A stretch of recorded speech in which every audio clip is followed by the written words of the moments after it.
What's going on, YouTube? This is your boy Andre coming through, talking about NBA awards for the next few days.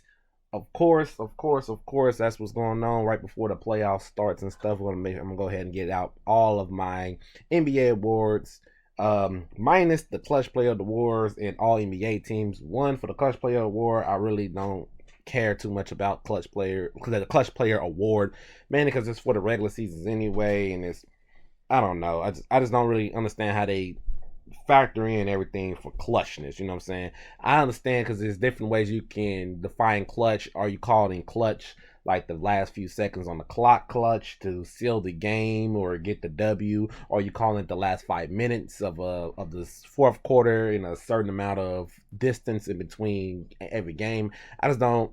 It's one of those things that I'm not just too educated on that. And then for the All NBA, all defensive and all rookie teams, I'm not going to do anything about those either. Mainly one, because I don't want to make it seem like I'm being biased towards certain things in the way I look at the game of basketball and things like that. So I won't be doing that either. I know y'all probably like, man, come on, Dre, you got this. Yeah, but nah, not this time. Depends on how I'm feeling going forward. We'll probably end up doing some eventually, but no, not this year. There's a lot of stuff to factor in, the 65 game rule and the way these players been playing. It'd be very difficult for me to actually narrow down just 15 players to make all NBA selections.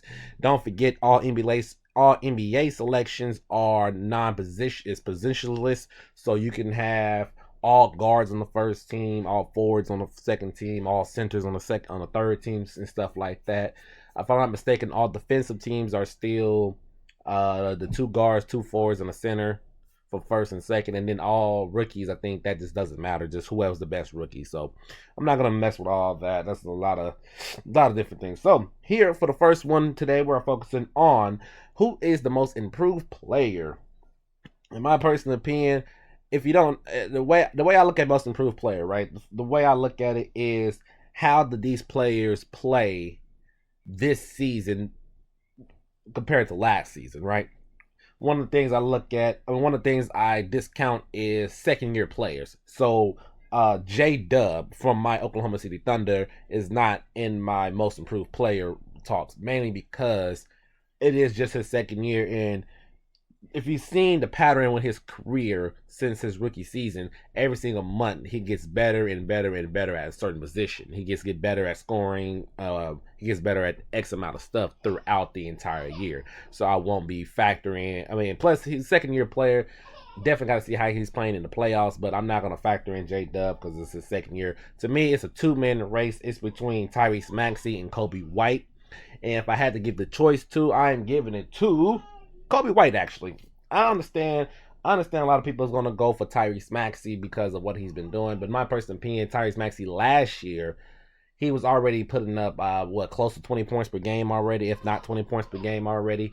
And I think everybody's seen the jump he was planning on making whenever James Harden was no longer on the team. I think this all season, James Harden did Philly a favor by going ahead and leaving the team and allowing Maxey to officially take over that point guard position. I also believe that if James Harden even stayed, I still think that Tyrese Maxey would still have made this type of jump. I think James Harden would have pull back on what he was doing and focus more on the playmaking side while Tyrese Maxey takes over the second scoring option next to Joel Embiid, in my personal opinion.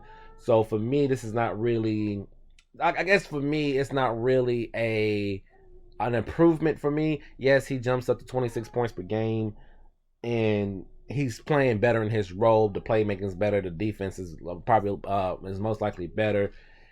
This being an all-around better player coming during this season, but it's not like I didn't see this coming. You know what I'm saying? Like if I had to guess, I'm like, yeah, he's probably close to being an all-star already, or so coming into this season. Now next season, in my personal opinion, if he comes out and he's even better somehow than this season, then that's one thing. But I know a lot of people are gonna go ahead and give it to Tyrese Maxey. like I said, quite honestly, I don't see why Tyrese Maxey would be the most improved player outside of stuff that's increasing based off the role that he's playing now. Compared to somebody like Kobe White. In my personal opinion, Kobe White as the winner of most improved. And the reason why I'm going with Kobe White is because he was coming off the bench for the Chicago Bulls and he was putting up, 7 points, 10 points, or something like that. And we all had questionable marks about the Chicago Bulls moving forward, especially him as a player going into his next contract. And it was not a guarantee that the Chicago Bulls would have probably extended him if he doesn't break out or anything. But the blessing in disguise, in my personal opinion, happens to be Zach LaVine going in and out of the lineup because of injury. They had to go ahead and push Kobe White into the starting lineup. And when Kobe White actually got the time and the minutes to actually play, we started seeing him develop really well. And I definitely enjoyed that because it gives Chicago, like, okay, if we wanted to now, we can 1000% move on from Zach LaVine and still feel good because we have Kobe White, who potentially, right now, I think he's averaging, 17 points per game. And then next year, he could jump up close to 20, maybe 21 points per game. It's a very high possibility. I personally believe that Kobe White deserves the most improved player. Like I said, nothing to take away from Maxey, but in my personal opinion, I already saw Maxey breaking down to his own, getting close to that all-star nod, if he ever all-star nod level player next to Joel Embiid, because one, someone's gonna have to score the ball outside of Joel Embiid. Two, he's gonna have the ball in his hands more times than he's ever had compared to the past few seasons that he's been on the 76ers compared to the past.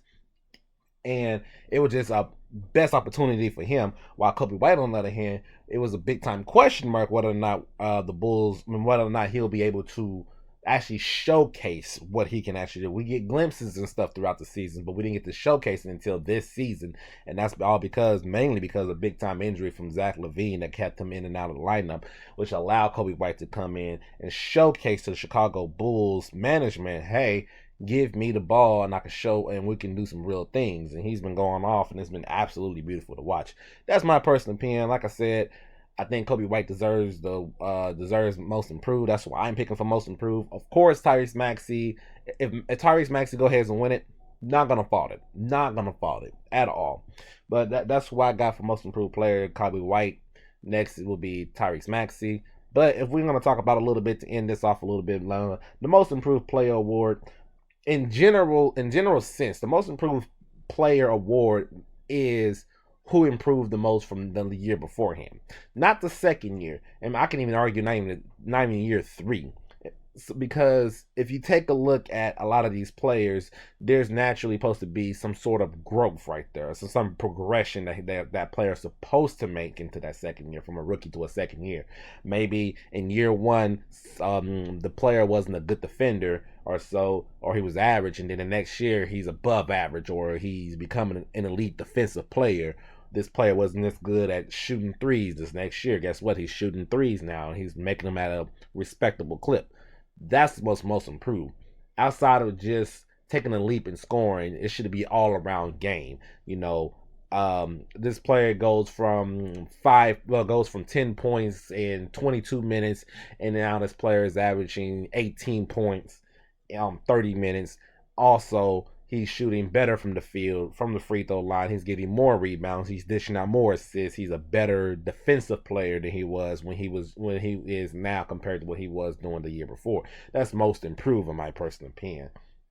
And the NBA at times they get that award mixes up because you have players like Ja Morant, when he won it that one year, and having names to oh yeah, they're in the top 3. Like, no, don't do that, because those guys, no, don't do that. So hopefully moving forward, we can get back to what the award is legitimately a real improvement. If I see a player, for me personally, if I see a player that's already looking close, like they're gonna take that jump into all-star level by the next year, I'm not gonna call them most improved. I'm gonna be like, yeah, no, that's for me, that's natural, compared to a different player that we don't see coming. You know what I'm saying? When Bobo was playing those minutes in games and he was looking really good for the Orlando Magic, I was like, yeah, this is what most improved supposed to look like. A player that doesn't get that much time or minutes on the court, and then when he does, they put up this type of stat line and stuff, and it looks really good. And to me, that's most improved what it's looking. But that's just personally me. And that's it. So let me know down in the comment section what you got as the most improved player this year. Hit the like, comment, and subscribe, and I'll catch you guys on the next awards video.